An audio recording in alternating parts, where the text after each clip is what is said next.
As the IAEA examines next steps, so too is a new presidential administration preparing to deal with the Islamic regime's threats. Joining us today to discuss the future of Iran's relations with the West is Camelia Entekhabifard, the editor-in-chief of the Independent Persian. Camelia, it's an honor to have you on today. Thank you for joining us. Just to start, how do you expect the Trump administration to deal with the threat from the regime in Iran? And do you think that Israel could play any role in that? Thank you so much, dearest Emily, for hosting me and for your excellent pronunciation of my last name. I am very optimistic of the time President Trump taking in charge of the office in Washington, D.C.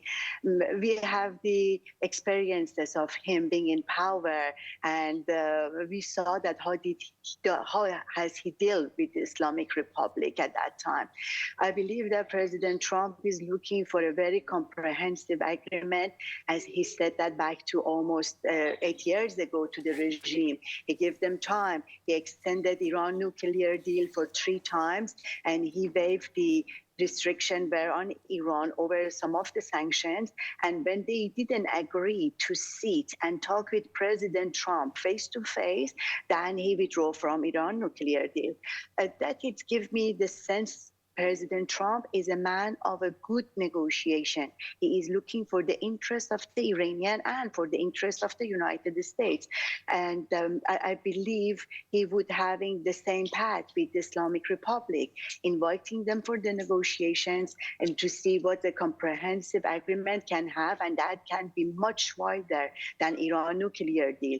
It can be also included the fate of the Iranians, the people who are suffering from these mullahs, and let's him come to power and see how he's going to deal. This is my expectation from the time he's coming to power. And no, I'm not seeing any role for the Israel. Your very much last part of your questions, no.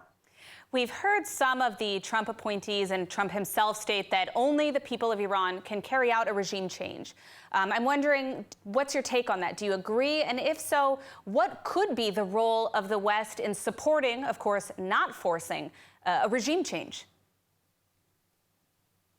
I am a very realistic person, nationalist. I love my country, but at the same time, I like to examine what is the best that serves for Iran and for my people. The Western powers, perhaps the politicians, were thinking the same way. Their interest has to serve at any kind of policy they were altering with the relation with the United States, with the Middle East, with Africa, with everywhere. Today, they are very unhappy seeing President Trump win the election. We can see that. How did they react? Just 2 months left before President Trump comes to power. They are the frontier with Russia has become so chaotic. They were agreed that Ukraine can use such missiles to hit deep inside of Russia. That it can cause the war threats. The war threats all over the world.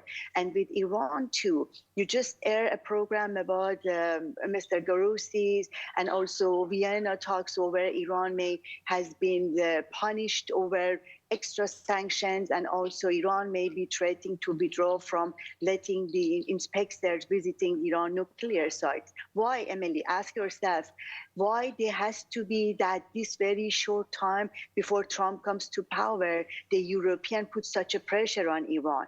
They knew that Iran is increasing their enrichment. They are close to making nuclear bomb. They are saying it over and over and over.